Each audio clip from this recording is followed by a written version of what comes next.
కూడా గుర్తు చేసుకుంటూ నివాళులు అర్పించేటువంటి కార్యక్రమం అయితే కొనసాగుతుంది. దీనికి సంబంధించి కాంగ్రెస్ పార్టీ సీనియర్ నాయకులు, మంత్రులు, ఉప ముఖ్యమంత్రి మల్లు బట్టి విక్రమార్కతో పాటు మరికొంతమంది మంత్రులు కూడా పుష్పగుచ్చాలను అమరవీరుల స్థూపం వద్ద ఉంచి నివాళులు అర్పిస్తూ ఉన్నారు.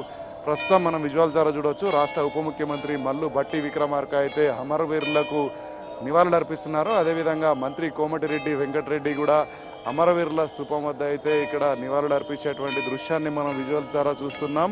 అదేవిధంగా తెలంగాణ రాష్ట్ర వైద్య ఆరోగ్య శాఖ మంత్రి అయితే దామోదర నాజనరసింహతో పాటు కాంగ్రెస్ పార్టీ సీనియర్ నాయకుడు వి హనుమంతరావు కూడా పుష్పగుచ్చాన్ని అయితే అమరవీరుల స్థూపం వద్ద ఉంచి నివాళులు అర్పిస్తున్నారు. అంతేకాకుండా తెలంగాణ రాష్ట్ర రవాణా శాఖ మంత్రి పొన్నం ప్రభాకర్ కూడా ఇక్కడ పుష్పగుచ్చాన్ని చేసేదే. అదేవిధంగా రెవెన్యూ శాఖ మంత్రి పొంగులేటి శ్రీనివాసరెడ్డి కూడా అమరవీరుల స్థూపానికి పుష్పగుచ్చాన్ని అక్కడ ఉంచి నివాళులు అర్పిస్తున్నారు. మనం చూడవచ్చు మంత్రి జూపల్లి కృష్ణారావు కూడా అమరవీరులకు నివాళులు అర్పించేటువంటి దృశ్యాలను అయితే మనం చూస్తున్నాం. అదేవిధంగా ఎమ్మెల్యేలు దానం నాగేందర్, అదేవిధంగా కోమటిరెడ్డి రాజగోపాల్ రెడ్డి, అదేవిధంగా ఖైరతాబాద్ కార్పొరేటర్ విజయారెడ్డితో పాటు GHMC mayor, greater Hyderabad municipal corporation mayor Gadwal Vijayalakshmi కూడా అమరవీరుల స్థూపం వద్ద పుష్పగుచ్చాన్ని ఉంచారు. మనం చూడవచ్చు రాష్ట్ర మంత్రి సీతక్క కూడా అక్కడ పుష్పగుచ్చాన్ని ఉంచి అమరవీరులకు నివాళులు అర్పిస్తున్నటువంటి దృశ్యాలను అయితే మనం చూస్తున్నాం. డిప్యూటీ మేయర్ శ్రీలతా శోభన్ రెడ్డితో పాటు ప్రభుత్వ విప్ ఆది శ్రీనివాస్ కూడా పుష్పగుచ్చాన్ని అమరవీరుల స్థూపం వద్ద ఉంచి నివాళులు అర్పిస్తున్నారు. అదేవిధంగా ఎమ్మెల్యే వివేక్తో పాటు మరికొంతమంది శాసనసభ్యులందరూ కూడా ఒకరి తర్వాత ఒకరు వచ్చేసి ఇక్కడ పుష్పగుచ్చాలను ఉంచి అమరవీరుల స్థూపానికి నివాళులు అర్పిస్తున్నటువంటి దృశ్యాలను అయితే మనం విజువల్స్ ద్వారా చూస్తున్నాం.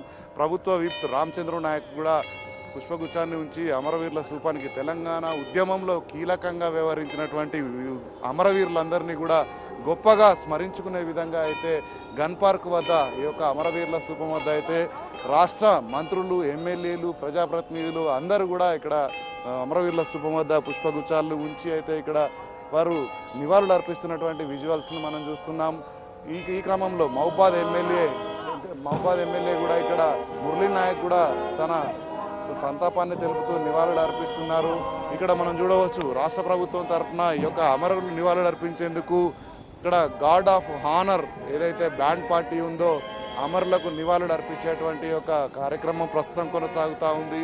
ఈ యొక్క కార్యక్రమానికి ఇప్పటికే రాష్ట్ర ప్రభుత్వం తరఫున అధికారులు చాలా రకాలైనటువంటి ఏర్పాట్లు చేసిన నేపథ్యంలో ఈ యొక్క కార్యక్రమాల్లో అయితే అంగరంగ వైభవంగా, ఎందుకంటే తెలంగాణ విద్యార్థి అమరవీరులతో పాటు తెలంగాణ ఉద్యమకారులు ఎంతోమంది ప్రాణత్యాగాలు చేశారు. 10 ఏళ్ల కాలం పూర్తయిపోయింది. తెలంగాణ రాష్ట్రం సిద్ధించింది. తెలంగాణ రాష్ట్రంలో ఈసారి కాంగ్రెస్ ప్రభుత్వం ఏదైతే తెలంగాణ రాష్ట్రం కాంగ్రెస్ పార్టీ ద్వారాగానే వచ్చిందని భావిస్తున్న నేపథ్యంలో 10 సంవత్సరాల ముగింపు వేడుకలను ఘనంగా నిర్వహించాలని ఇప్పటికే రాష్ట్ర